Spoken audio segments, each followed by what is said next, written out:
Hey guys, you're watching the Anthony Rogers Show. My name is Gita-Marie. I'm from St. Petersburg, Florida. I'm an aspiring MMA fighter, and I'm trans, and I'm ready to change the narrative. You are now listening to the greatest show in the universe. Hey man, this is Tommy Chong, and right now you're listening to the Anthony Rogers Show.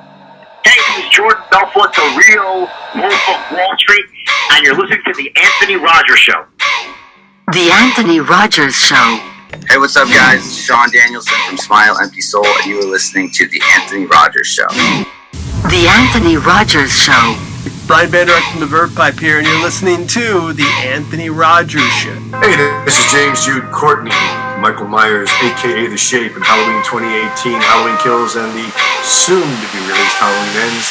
And this is The Anthony Rogers Show. I am Dave Holmes from MTV and Esquire Magazine, and you are listening to The Anthony Rogers Show. What's up, everybody? WWE Hall of Famer, the Godfather, and cannabis expert, and connoisseur, and you're watching The Anthony Rogers Show. Peace. At Revolution Coffee Company, we are dedicated to giving you the best cup of coffee you have ever had, while supporting those who keep us safe. We roast our coffee daily, and we offer same-day shipping. Our coffee never sits in a warehouse or a shelf getting stale. Our prices beat our competition, and our coffee speaks for itself. Check us out at revolutioncoffeecompany.com. And welcome to the cage, his opponent, Gita-Marie Figueroa. Second walk as a mixed martial artist here at WCFL. Had a lot to prove. The last fight proved it. She's back again to prove once again that they belong right here in WCFL. Welcome back to the greatest show in the entire universe. Today we have a legendary MMA fighter, 2 fights in right now. So I feel like when she blows up, I'm going to brag about being one of her first podcasts. Gita-Marie Figueroa, how are you doing? I'm doing great. How are you? Good. I think it's important to say that as a trans MMA fighter, you're like just fighting straight up dudes, though.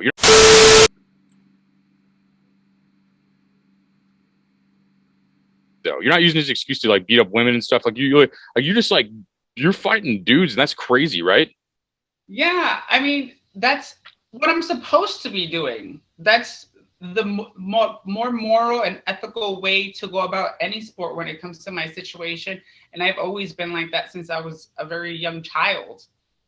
That's kind of badass because I was like watching the fights and you're 1-for-1 right now, which the one you lost was like a knockout, right? That was a technical knockout, TKO. Yeah, it was a TKO. Okay, but you were in there for a while, and that was crazy. Like the other fight I watched the one you won too. That was brutal. I didn't know what I was going to get into, like kind of interviews. I know this is kind of like a taboo subject for people, like trans sports or anything like that. So I was like into it for that. And I watched your fights. I'm like, what the fuck? That was crazy. Like that was pretty interesting, honestly. Like the fights on there. And how can people? I'm an amateur, right? So like your job is to build your amateur career and then hopefully get noticed or go into pros. Really, it's just passion of mine that I've had since I was young.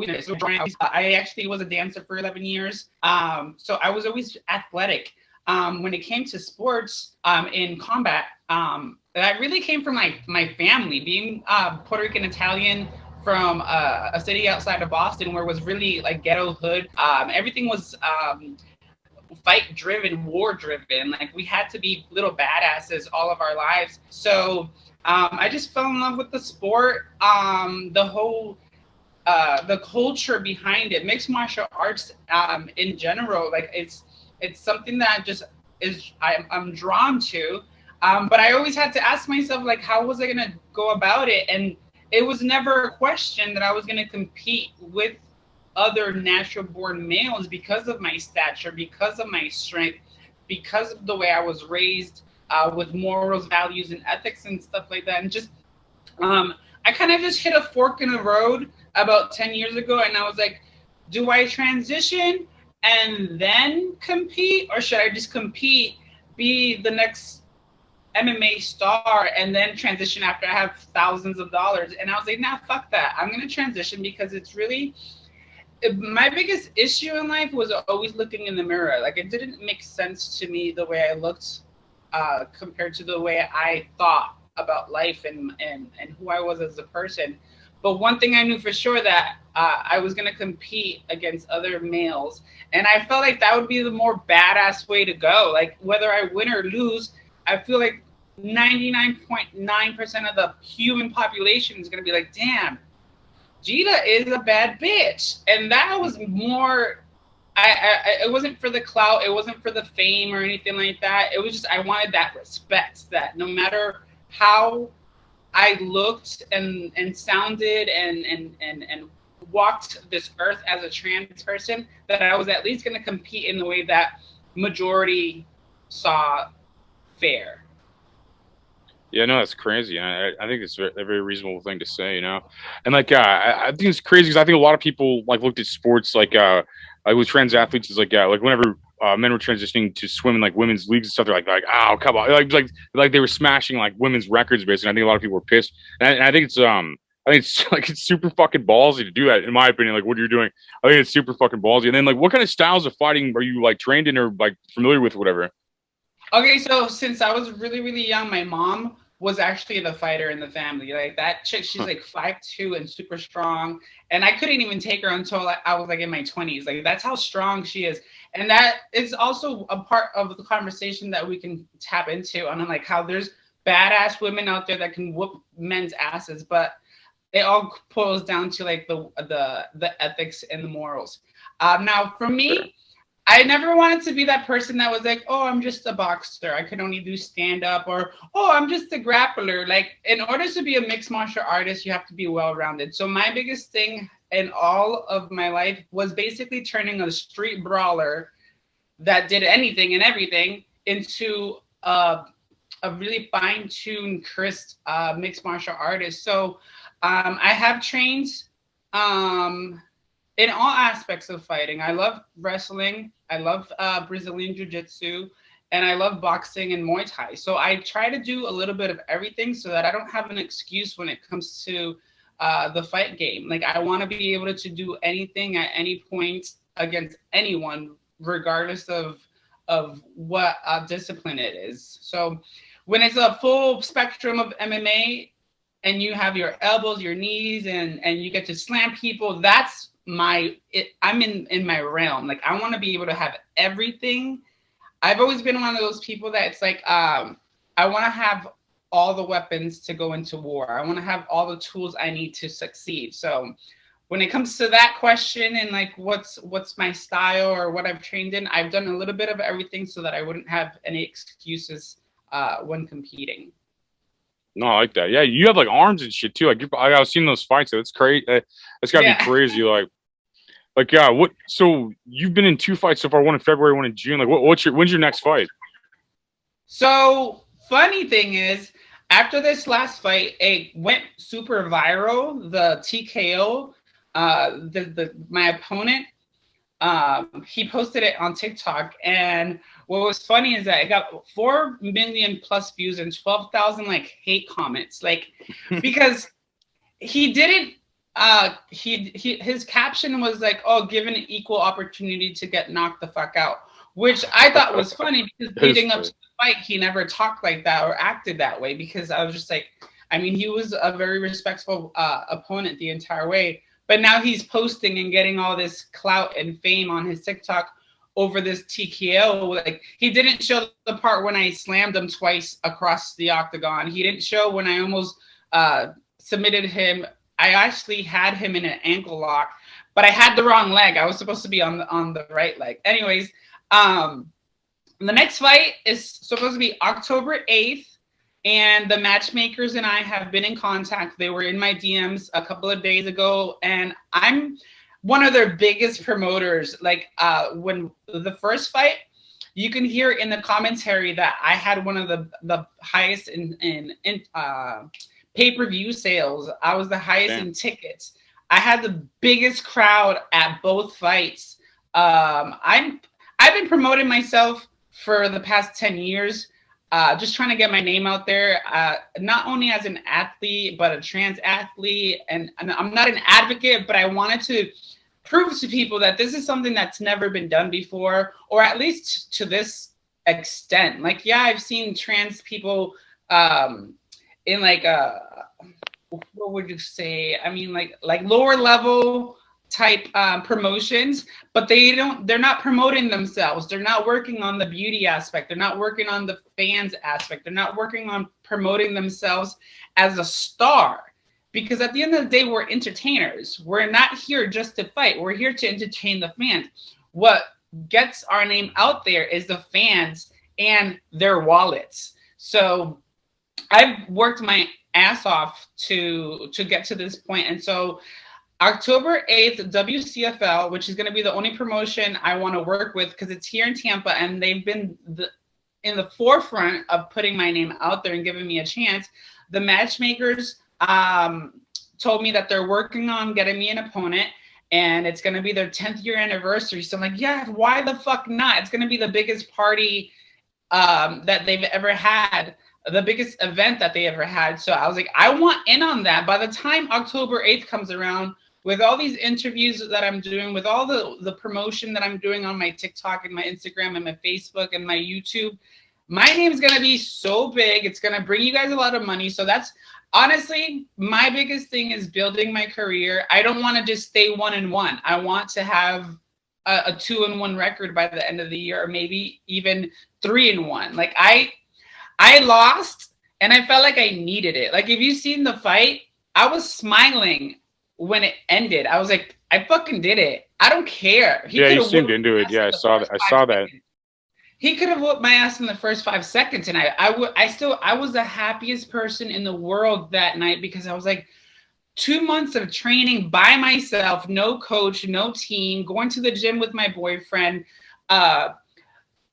changing my work schedule, my eating habits. Like, I did everything by myself, which is another thing that a lot of people don't know or understand. It's like, it usually takes an army to get you there, physically, emotionally, mentally, financially. And I did that shit by myself to prove again that this is something that I love to do. This is a passion of mine, and I'm a badass for fucking doing it. And here's another thing. Statistically... Hey, it's me again, Anthony Rogers, your favorite comedian. I want to bring some to your attention. Do you have a beard, or do you have an aspiring beard? I got a secret. Luxurious Bastard Beard Oil. Get some, link in the description. New app, new website, a jillion products. Get some right now if you think you even have a chance at being this luxurious of a bastard. With his credentials and the amount of fights that he's had, and his weight versus mine, his height versus mine, his experience versus mine, he was supposed to win that fight. The funny thing is that there are a group of people in this world that think that he couldn't have lost. And I'm like, I bet you anything, best out of 3, I can beat him. I believe in myself that much. I feel like at the end of the day, like, not taking away anything from coaches or teams, but I'm a fighter through and through, and I've been like that for my entire life. And I feel like the fact that some people were discrediting me with everything that I did by myself, like, that kid had 7 fights under his belt. His record was 4-3. He was about to get his 4th loss if I did any better. Like, yeah, his stand-up was way better than mine, but if you guys have seen me in sparring, I'm like one of the people that are trying to take the other person's head off. I don't know what happened. God has a plan for everyone, and I was supposed to lose, and I lost, and I'm okay with it.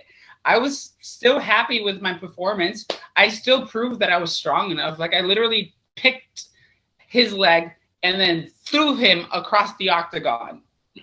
Like, if I was a little bit more composed, maybe if the anxiety was gone and the adrenaline had set in the way it was supposed to, or, like, I don't have excuses for it, but I did give it my best shot. And I feel like being a little bit more focused, being a little bit more disciplined, I could beat someone like that. So, like, that proved to me that, yes, I'm going to have a third fight, and October 8th should be the next one. And I plan on working even harder than I did the last 2 fights.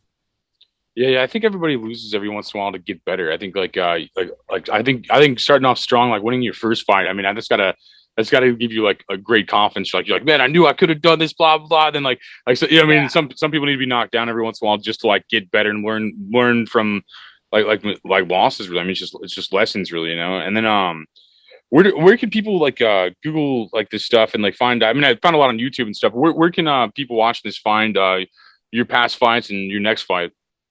Okay, so the first fight, he had a business that did the pay-per-view. So once they finished editing it, they put it on a website. What I ended up doing, my brother extracted it from the website and posted it on my YouTube. So if you type in Gita the Man Eater on YouTube, I pop up as one of the first links. So you click on that and you'll see all my videos. The one fight from June is just a highlight. You would have to go under WCFL MMA on YouTube to catch that full video. But yeah, so Gita the Man Eater will get you to all the videos. The real _Man Eater 719 on Instagram will show you over 5,000 posts and videos on my life, including the build up, the lead up to my last 2 fights. Also, that's where I promote myself. That's where I tell people about what's going on in my life. And then my TikTok is Gita Man Eater 719. So those are the 3 most important social media platforms that I use to promote myself, where you guys can follow me, like, subscribe, all that jazz. But yeah, that's about it. That's all I have for now. Cool. And then back to some questions about fighting stuff. Like how do you train? You got to do it a little bit, but like how do you train for a fight? Like say for your October fight, like how, if it's not telling the enemy too much, if they watch this or something, I give you like the person you're like, it doesn't tell them too much. Like how are you going to train for the October fight you have coming on? Like what do you do and stuff like? Okay, so I'm a very calculated person when it comes to certain things like this. I have a background in teaching. So when it comes to like building a regimen or a plan or a schedule, I really have what it takes. So I've taken one of my biggest things, I continue to watch MMA, because you're not going to really get far unless you watch your favorite fighters and see how they train and see how they compose themselves. And like you try to emulate that, like an icon or idol. Like you have to look up to someone or something when it comes to stuff like this, because you can't just do it by yourself. Like I said, sometimes it takes an army, and it doesn't always have to be physically there for you. You have to find your way of studying. So being big on the studying aspect, watching videos, like there's times where I can't fall asleep unless I watch MMA. Like that's like a natural. It's kind of like when people masturbate every night just to go to bed. I have to watch MMA. So doing everything I did the last 6 months, but just harder and more repetitive. Like I was training 3 nights a week. I feel like I'm gonna have to do like 5 to 6 maybe. What does a day of training consist of for you? Like what kind of like what is on my days off, I would usually start with cardio, morning cardio, and then I would go swimming, and then I would go to the gym to do strength training with my boyfriend, and then at night I would do my classes, which consists of just the coach teaching us whatever he wanted to do, whether it was sparring or drilling and stuff like that. So it's just a matter of drilling, and then more drilling. And then also meditation is very important. So once I know that I have an opponent, I'll automatic, like for the next 2 months, my heart will be feeling like it's coming out of my chest. Like the anxiety of what ifs and what about's going to happen, like it drives you crazy. It becomes a part of you. So mainly my biggest thing is cardio and strength training to stay strong. working on my lungs, because I'm not gonna lie, there's another side to me. I'm a party girl. I smoke cigarettes when I drink, and I party, and I go out, and I don't come home till like 6 in the morning. Like, I live a very fun life, so I have to cut all of that off for the next 2 months, which is something that I did the last time. I didn't go out or drink or do anything for 2 months, but I think everything is balance and staying focused, and yeah, like, so definitely working on cardio, strength training, and drills, because it has to be something that's second nature to you. You can't just say you want to fight and go out and do it. It has to be a lifestyle. So I'm gonna do everything I've done the last 6 months, and then just work harder and hope for the best. And like I said, I could lose the next 10 fights. I'm still happy. I'm still doing what I'm supposed to do. Like, this is my mission in life right now, besides being a future chef. I'm just gonna keep working the same way. Honestly, I feel like me losing means a little bit, but it's not enough to deter me. I feel like one of my favorite fighters, Cowboy Cerrone, lost his like 5 last fights. To me, he's still the greatest fighter of all time, with the records that he's broken and the amount of money that he's made for fight bonuses. Like, you can be the baddest motherfucker for 10 years and still get your shit rocked. So to me, it's just like a matter of building my resume, but just doing it the right way as a trans person, because that's really the biggest thing right now, is I'm competing in the way that I'm supposed to. And I know there's parts of this world that are just like totally against me and would much rather me fight females, but that's not me. I mean, there's 2 sides, sometimes 3 sides to a story. And I guess I'm sticking on the side that's majority rules. What do you think about trans women versus women in sports and stuff? Like, what are your thoughts on that? I think they're pussies, to be honest with you. I feel like why not go out with a real bang? Like, why? Like, I don't know. Like, I know that, like I said earlier, there are women in this world that are strong and fast and agile and all that stuff. I work with bitches that are taller than me, and I'm just like, damn, she's massive. Like, could I ever fight her? And I still, in my heart, I'm just like, no, to me, that's a beautiful flower of a woman. Like, my sisters, my mom, my stepmother, like, they're all beautiful, soft, delicate flowers to me. So when I think about combat and like how crazy and barbaric I can be, I'm like, no, I could never do that. I was built and made to protect women and children, and I still have that mentality, no matter how I look and how I sound, and like, no matter how classy and beautiful someone might perceive me. When it comes to competition, like, I don't care if it's hopscotch. I still want to compete in the way that everyone sees it fair. And yeah, like I said, and I'll give credit to women all day, every day. There are women in this world that still right now that are not even fighters that can whoop a guy's ass. But I mean, I don't know. It's just a touchy subject. And from the beginning of time, I've always felt a certain kind of way. And when it comes to sports, if you're competing in a sport and it's sanctioned and you're getting money or notoriety or whatever, and you're competing and someone's going to win and someone's going to lose, and it's going to be very physically contact sport, combat, where someone can possibly get hurt, I don't see why I would want to punch a chick in the face. I literally, like, I thought about when I threw my opponent, I was like, damn, like, imagine if it was a chick. Like, she probably wouldn't went over the octagon. Like, I don't know. I mean, like I said, I'm Puerto Rican Italian. There's a certain level of respect and honor and value, morals and ethics that go in my culture. And growing up the way I was raised by my family, it's just like, it's not something you do. So, yeah, you probably would have been 2-0 if you're fighting women, though. Right? I'm just fucking around. But what kind of commentary was like? Yeah, you have gone viral several times with these fights. What kind of like I I guess, response? Like, let's start like positive and negative. I mean, what kind of response are people would you get most often? I guess, like in both like aspects. So on my personal platforms, no one's ever came after me, which is amazing, and I think it's cool because I'm a troll. I can really sit there and like talk mad shit. I feel like I've trained my mind over the years because like I've heard every joke in the book. For me, it's just like I have a level of dark humor that it's just like no one can touch me.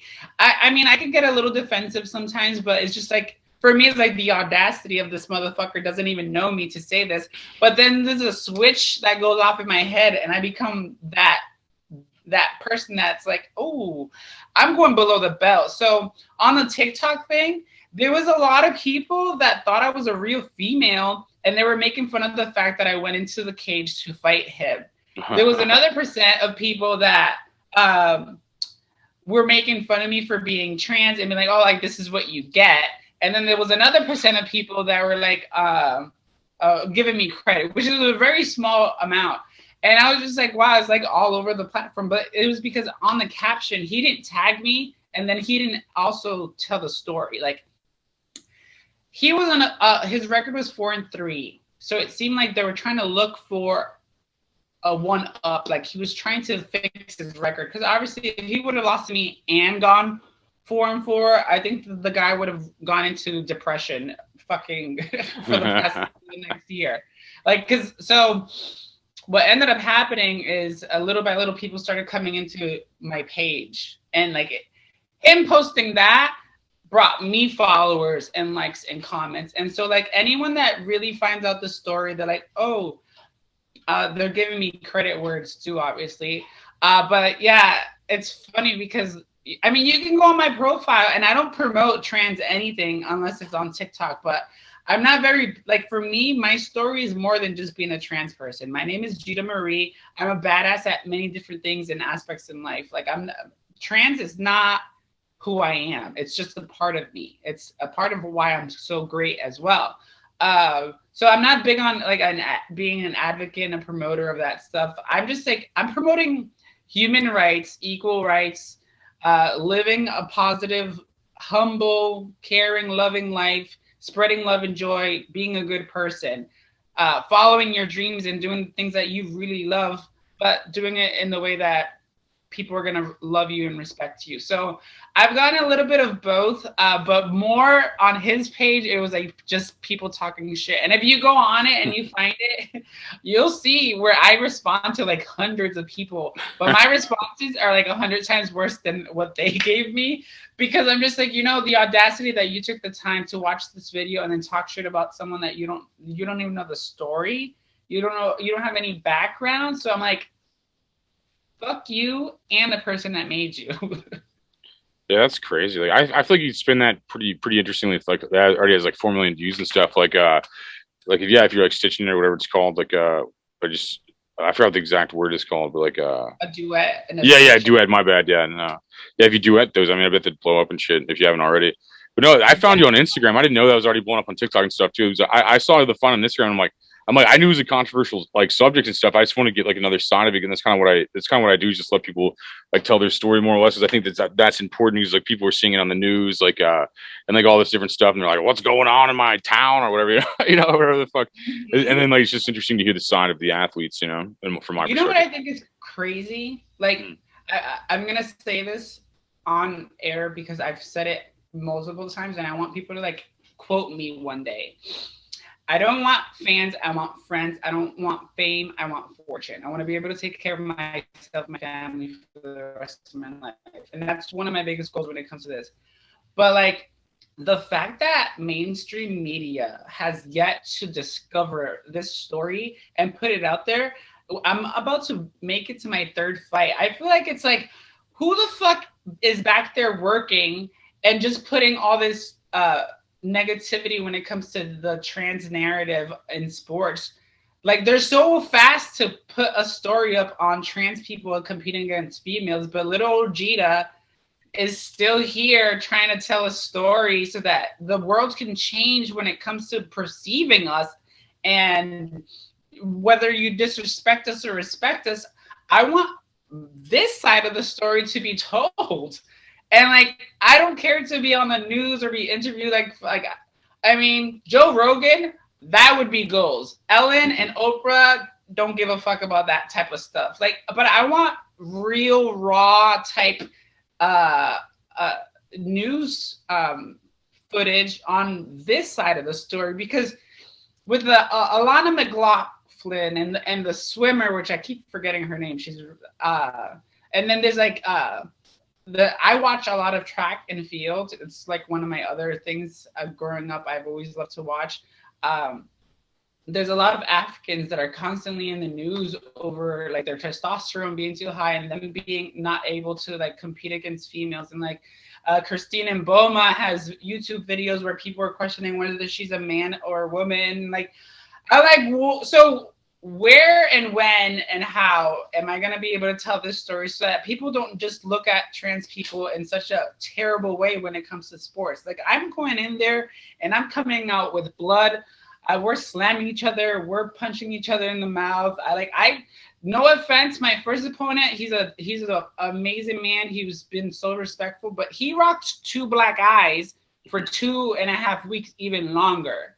Like, I remember we saw each other at a fight 3 weeks after, and he still had a little shiny thing right there. I'm like, yeah, I don't remember punching him that hard. But like, we're beating each other up, and like mainstream media is like not like even giving me a little bit to tell our side of the story. It's just like, man, fuck y'all. That's why I rather talk to people like you, and hopefully one day Joe Rogan or Ben Shapiro or Matt Walsh, like the ones that are actually on that side, on my side when it comes to sports, and just everything in general. Like, it's one thing, like, go ahead, change your life and be a female, or live a life of a female, because at the end of the day, this is a lifestyle change and a choice.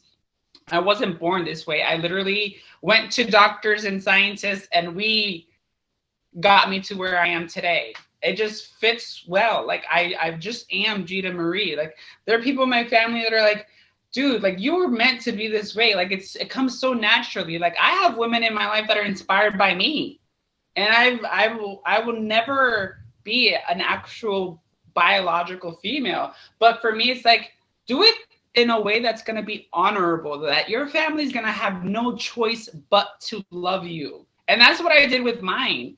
Both sides of my family are my rocks. They're my everything. They're the reason why I can fucking breathe on a daily basis. Like, my family respects me and loves me, and they're all inspired by me.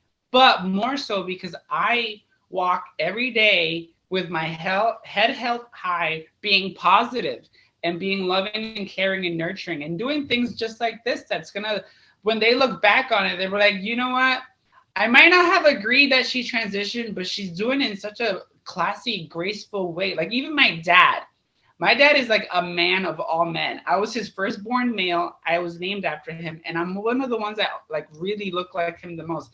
Like, I changed everything for him when it came to that. Yet 3 years after, he was like, I can't deny you. You're so beautiful. You're so compassionate. You're so this, you're so that. Like, my dad literally had no choice but to love me even more. Like, I'm his favorite child. But we're out of 7. Like, I feel like do it, but do it in a way that people are going to have your back.